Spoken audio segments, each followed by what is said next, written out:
Senior co chairman barrister ইসলাম মাহমুদ, আমি এবং আমাদের আরও দুজন নেতা, একজন হলেন আমাদের গোলাম মাসুদ মোল্লা এবং মিলন প্রেসিডেন্ট সদস্য। আমরা 5 জন আসছিলাম। অনেকক্ষণ, প্রায় 45 মিনিটের মতো আলোচনা হয়। খুব সৌহার্দ্য পরিবেশ আলোচনা হয়েছে। আমাদের পক্ষ থেকে আমাদের চেয়ারম্যান তিনি প্রথমে বর্তমান সরকারকে ধন্যবাদ জানান এবং সমর্থনকতা ব্যক্ত করেন এবং তিনি যারা শহীদ হয়েছেন সেই শহীদের প্রতি শ্রদ্ধা জ্ঞাপন করেন এবং যে সমস্ত ছাত্ররা আন্দোলন করেছেন অসুস্থ তারা সঠিকভাবে চিকিৎসা হয় সেই বিষয়ে তিনি কথা বলেছেন। আর এছাড়াও আমাদের চেয়ারম্যান তো ব্যক্তিগতভাবে যারা শহীদ হয়েছেন ছাত্র আন্দোলনে তাদেরকে তো তিনি মুক্তি সেনা হিসেবে আখ্যায়িত করেছেন। যাই হোক, আমরা আজকে এখানে এই বর্তমান যে পরিস্থিতি সেই পরিস্থিতি সার্বিকভাবে আমরা আলোচনা করেছি। বিশেষ করে আমাদের চেয়ারম্যান বলেছেন যে এই দেশ বা জাতি এমন কিছু কিছু বিষয় আছে দেশের প্রশাসনে, বিচার বিভাগে এবং এই কনস্টিটিউশনাল বডিগুলিতে যেগুলি সংস্কার প্রয়োজন, যেগুলি সাধারণত নির্বাচিত একটি সরকার হলেও ভালো ভোট দিয়ে নির্বাচন করলেও নির্বাচিত হওয়ার পর সেই কাজগুলি নর্মালি করেন না।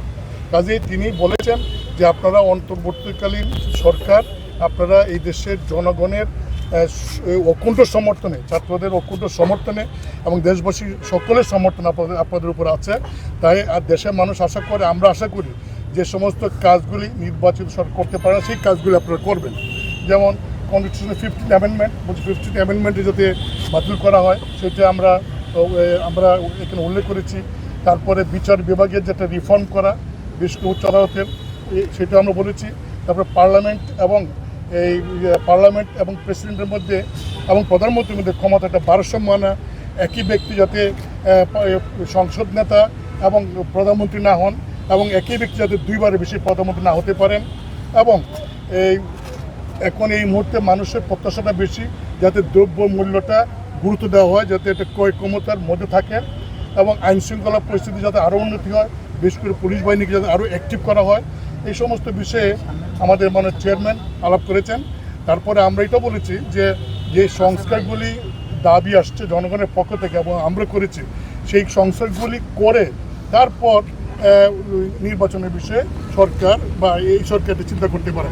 কিন্তু আমার দাবি যে সংস্কারগুলিকে আগে গুরুত্ব দিয়ে সংস্কারগুলি করা হোক এবং সংস্কারগুলি করতে গিয়ে যতটুকু সময় লাগে সেই বিষয়ে জাতীয় পার্টির পক্ষ থেকে সমর্থন থাকে। যে সংস্কারগুলি আসুক প্রয়োজন, খুবই প্রয়োজন, সেই সংস্কারগুলি প্রধান উপদেষ্টার ক্ষেত্রে অনুরোধ করা হয়েছে।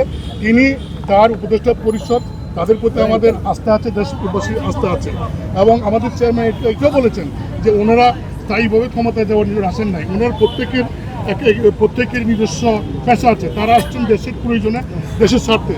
কাজে দেশের স্বার্থে তারা কাজ করছেন এবং এই দেশের স্বার্থে কাজ করতে গিয়ে, সংস্কার করতে গিয়ে যেটুকু সময় প্রয়োজন সেইটুকু সময় ওনারা হিসাব করে পরে কবে কোনটা করবেন, পর্যায়ক্রমে নির্বাচনটা কবে হবে সেটার বিষয়ে ওনারা একটা সিদ্ধান্ত দিবেন।